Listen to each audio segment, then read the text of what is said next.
It was Latin night at Pulse. Music shook the walls, laughter spilled across the dance floor, and people were free. Free to exist, to love, to be loud and visible in ways the outside world often made dangerous. Pulse was more than a nightclub. It was a sanctuary. And then everything changed. In 7 minutes, what began as celebration turned into one of the deadliest mass shootings in U.S. history. 49 lives gone, dozens more wounded, families shattered, joy stolen. But what gets remembered in moments like this? Too often, it's not the lives, it's the death. Not the people, but the perpetrator. Not here. This is After the Headlines, and today we're reclaiming the stories that were lost when the music stopped. Welcome to After the Headlines, Unheard Stories. I'm Solomon Richberg, licensed clinical social worker, storyteller, and someone who believes that grief and truth deserves room to breathe. This podcast is a space where we take a different path. We don't just revisit tragedy, we center the people whose voices are too often erased. We talk about grief, justice, identity, and what happens to a community long after the news cameras go away. And today, that story takes us back to June 12, 2016, Orlando, Florida, a place that was safe until it wasn't. We'll honor the lives lost at Pulse, share their stories, reflect on the trauma the LGBTQ+ and Latinx communities still carry, and explore how we can hold space for grief that doesn't always get a headline. If you're listening and you're part of the queer community, if you're Latinx, if you're black or brown, if you've ever been afraid to be fully visible in this world, this episode's for you. And if you ever felt erased in your grief or overlooked in your mourning, I want you to know you're not alone. Before we move forward, I want to offer a gentle content warning. This episode includes descriptions of mass violence, hate crimes, and targeted trauma against the LGBTQ+ and the Latinx communities. Please take care while listening. Pause when you need. Skip sections if you feel too heavy. Healing honors your limits. Pulse was a popular gay nightclub in the heart of Orlando, founded in honor of a woman named Barbara Palmer's brother, who died from AIDS. It was always meant to be a place of love, inclusion, and pride. On June 11th, 2016, it was Latin night. Over 300 people were there, dancing, drinking, celebrating life. Most were queer, most were black and brown, many were undocumented or estranged from their families due to their identities. The shooter entered Pulse around 2 a.m. with a semi-automatic rifle and began firing. The horror lasted hours, with survivors hiding in bathroom stalls, calling 911, texting loved ones, "I'm going to die." It took law enforcement until after 5 a.m. to breach the building. By then, 49 people were dead, 53 others wounded, countless others traumatized, physically, emotionally, spiritually. In the days that followed, the headlines focused on terrorism, politics, and security. But what about Brenda? Amanda? Luis? Or Giancarlos? What about the people whose stories were reduced to numbers? That's where we go next, into their stories, their love, their resistance, their joy. Let's remember them, not just as victims, but as full, breathing, beautiful people who deserve more than this world gave them. Brenda Marquez McCool, 49.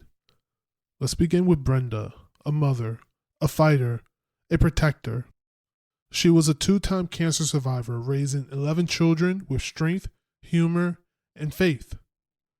That night, Brenda wasn't at Pulse for herself. She was there for her son, Isaiah. She went with him to make sure he was safe, because for Brenda, being there was love. And when the gunfire erupted, she pushed him down and shielded him with her body. He survived. she didn't. Brenda died as she lived, protecting her child. A mother's love, a warrior's spirit, a name we will not forget. Giancarlos Mendez Perez, 35, and Luis Daniel Wilson Leon, 37. Giancarlos and Luis, they were partners in life. They met at a perfume store, and sparks flew instantly. Luis was the more reserved one, quiet and stylish. Giancarlos was outgoing, warm, the life of any room he walked into. They danced that night, like they had so many times before. Pulse was their space, their joy, their home, and in their final moments, they were still together. When the bodies were identified, Luis was holding Giancarlos. Even in death, they refused to be separated. They were love in motion. Let the world remember it. Amanda Alvear. Amanda Alvear, 25. Amanda had a smile that lit up the room. She had recently lost weight, rediscovered her confidence, and was stepping into a new chapter of her life. A nursing student, a protector. She was at Pulse with her best friend, Mercedes Flores. They were dancing, laughing, celebrating freedom. Amanda even posted a Snapchat from the dance floor that night. Her last video captured that joy. Just seconds before the sound of gunshots silenced everything. Amanda and Mercedes died together. Two best friends gone too soon, but still remembered together.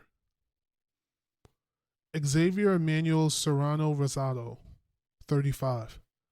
Xavier was talented. He was a dancer, elegant, full of life, deeply loved by everyone around him. He had a young son who adored him, a little boy who watched his father perform, spin, and leap across the stage. By day, Xavier worked at Disney Live and at a theme park. By night, he brought joy to stages and clubs alike. That joy was his legacy, and it still is. His son will grow up knowing his father lit up the world. 18.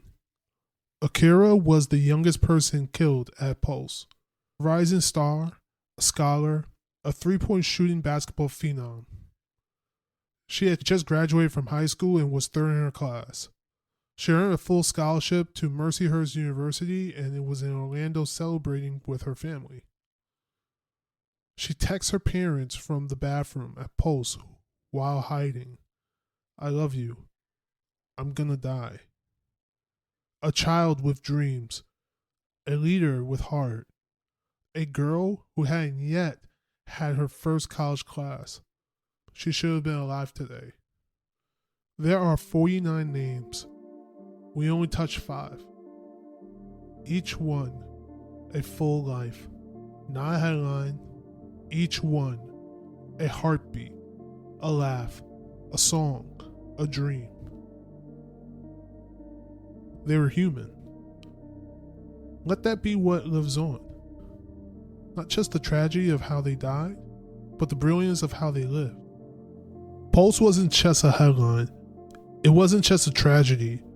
It was a deep wound, not only for Orlando, but for queer communities across the world, especially for the LGBTQ plus communities and people of color. To understand the weight of the story, we have to talk about more than what happened that night. We have to talk about how violence like this echoes through bodies, through memories, through generations. There's a term I often return to in trauma work: collective trauma.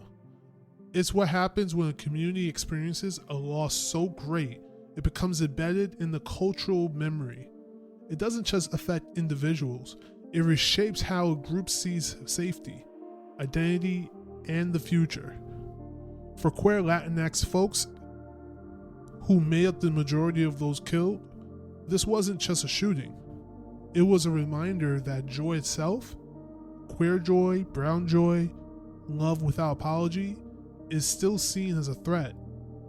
There's another layer to this. In clinical terms, it's called identity-based trauma. It's not trauma from a random event.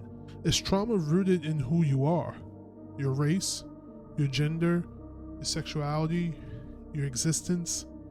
Pulse was an assault on that existence. It's said, even in the places you build for yourselves, you're not safe. And for so many survivors and loved ones, that trauma didn't end when the shooter was stopped. It continued in how the world responded, or didn't. There were victims misnamed, misgendered, ignored by their own families. There were stories in the media. There were stories the media wouldn't touch because they were too queer, too brown, just too messy. That too is a form of violence, a slower, kinder, but just as devastating, if not worse. In trauma therapy, we often talk about the importance of being seen, being mirrored, because healing begins where validation lives. And after Pulse, too many people were forced to grieve without that validation. Even those who didn't lose someone directly, they felt it. That's called vicarious grief. And it's real. The fear, the sadness, the gut punch of knowing that could have been me, that could have been my friends, that could have been my partner, is also why many queer folks, especially those of color, say that they felt a shift after Pulse, a shift in how they moved, who they trust, where they dance. This is hypervigilance, the body constantly scanning for threat, even in places meant to be joyful. It's a trauma response, and it lingers. In the way someone checks a room before kissing their partner, in the decision to stay home instead of going out, in the silence some people now keep around who they are. We have to name something else too: erasure. The Pulse victims were overwhelmingly Latinx and Black. Many were undocumented, some were trans, some were estranged from their families, and far too many of them were buried under misreporting, misrepresentation, or total silence. It's a kind of second death. When someone's identity is denied and how they are remembered. When their queerness is omitted, when their culture is simplified, when the photos chosen by media outlets make them look like someone else entirely. As someone outside the LGBTQ+ community, I know this isn't my grief to lead, but it is my responsibility to hold space for it, to amplify it, to witness, to say the names with care, because silence has never protected us, and remembering is an act of resistance. Grief is not weakness, and healing doesn't mean forgetting. Sometimes healing is remembering on purpose, so that no one else has to carry it alone. Grief doesn't always show up in words. Sometimes it shows up in candles, in murals, in silence held by hundreds, in rainbow flags flying at half-mast. The Pulse shooting shattered a community, but it also galvanized it. Orlando didn't go quietly. Neither did queer people. Neither did Latinx families. They showed up in mourning, in protest, in love. In the days after the shooting, thousands gathered outside the Dr. Phillips Center for a vigil. They held up candles, photographs, names, people who never been to Pulse or even met anyone who had, wept together in the streets. Local LGBTQ+ organizations mobilized fast. The Zebra Coalition, Equality Florida, and the center offered immediate trauma support and housing for displaced or closeted youth. Blood banks were overwhelmed with donors. And for the first time, some straight allies began asking why queer blood donations were still restricted under outdated HIV policies. In a city that had been told this wasn't a hate crime, the people knew better. They said it. They named it. They refused to let it be politicized out of existence. Murals went up across Orlando. One of them, painted on the side of the building, featured all 49 names, surrounded by color and light. Memorial Garden began to take shape. People left flowers, photos, rosaries, dragged shoes, and handwritten notes at the site of Pulse. It became hollow ground. In time, Pulse was designated as a national memorial, not just a place where tragedy happened, but a space reclaimed in love. The phrase many began to use was, "We will not let hate win." And it wasn't just a slogan, it was a promise. A promise to keep telling the stories. A promise to show up for each other. A promise to fight for the living as much as we remember the dead. The impact of Pulse didn't stop at Florida's borders. All over the world, LGBTQ+ communities gathered from New York State to Brazil, from Paris to Sydney. Landmarks lit up in rainbow colors. Even the Eiffel Tower glowed in solidarity. It was grief made visible, a reminder that queer pain, too, is worthy of global mourning. But these moments also raise questions. Why does it take death for 49 people to pay attention? Why does it take 49 lives lost for queer people to be seen as worthy of remembrance? The truth is, healing is slow. Memorials don't end trauma, but they give it a place to rest. They give grief somewhere to go. And sometimes they remind us that even in the darkest moments, love is louder than silence. If you made it this far in the episode, thank you. Thank you for honoring these lives with your presence, for not looking away, for making space in your heart for stories that are so often buried beneath headlines, hashtags, and politics. Here on After the Headlines, we don't just tell stories, we create space to process them. So I invite you, wherever you are, to pause, take a deep breath, place your hand over your chest if it helps, and reflect on this question. What space in your life have you held both joy and fear? Is there a place, a club, a home, a school, a church, where you once felt free, but also knew that freedom came with risk? How has that shaped the way you have moved through the world today? What would safety, real safety, look like for you now? And whose name from this episode or your own life needs to be spoken again today with tenderness and truth? You can journal it. You can speak it out loud. You can whisper it. Just don't keep it buried, because remembering is healing, and reclaiming your narrative, even in fragments, is resistance. The Pulse shooting was an act of hate, but what followed, the murals, the vigils, the stories reclaimed, that was community, that was power, that was love refusing to be silenced.